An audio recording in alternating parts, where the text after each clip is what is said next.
వికారాబాద్ నియోజకవర్గంలో ఎన్నికల ప్రచారంలో భాగంగా మండలాల స్థాయిగా మెతుకు ఆనంద్ విస్తృత ప్రచారాలు చేపట్టారు. ఆయా మండలాల్లో సంబంధించినటువంటి కూడా గ్రామాలలో కూడా అభివృద్ధి సంక్షేమ కార్యక్రమాలు బలంగా ఈ సంవత్సర కాలంలోనే గత 10 ఏళ్లలో బీఆర్ఎస్ ప్రభుత్వం వచ్చిన తర్వాత జరిగిందని అంటున్నారు.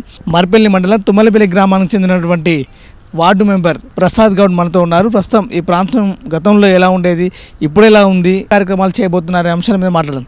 అన్న చెప్పండి, తెలంగాణ వచ్చిన తర్వాత ఈ ప్రాంతంలో అభివృద్ధి ఎలా ఉంది, వికారాబాద్ నియోజకవర్గంలో ఎలాంటి పరిస్థితులు ఉన్నాయి? వికారాబాద్ అంటే మిషన్ కాకతీయ కానీ మిషన్ భగీరథ 24 గంటల కరెంటు, 24 అవర్స్ కరెంటు, వాటరు, దీన్ని ఏమి ఇబ్బంది లేదు.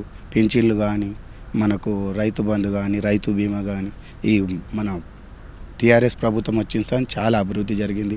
మోరీలు కానీ రోడ్లు కానీ కొంచెం చిన్నవి ఉన్నాయి కాని చోటున వచ్చేస్తాయి. ఇప్పుడు పింఛన్లకి కొంచెం గొడవ ఉన్నది, రాని వాళ్ళు ఉన్నారు 10-15 మంది, వాళ్ళ గిట కంపల్సరీ వస్తాయి.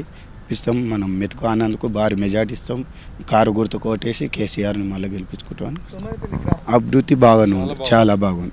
వాడు బాగుంది, ఏ దానికి మాకు ఇబ్బంది లేదు.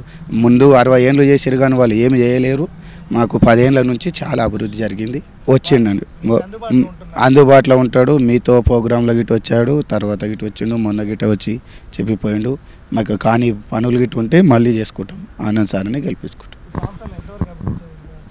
ఎంతవరకు అంటే ఏం చెప్తాం, మోరీలు కానీ రోడ్లు అయినాయి, మోరీలు అయినాయి. మనకి ఇప్పుడు అభివృద్ధి అంటే ఏందో పింఛన్లు వచ్చినాయి.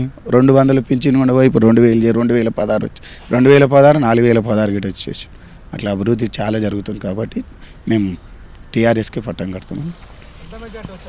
మా ఊరికి అయితే 350 నుంచి ఎక్కువ మెజార్టీ ఇస్తామని కోరుతాం.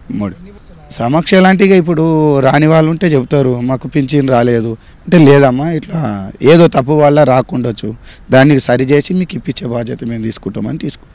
చాలా బాగా చేస్తున్నాం మెతుకు.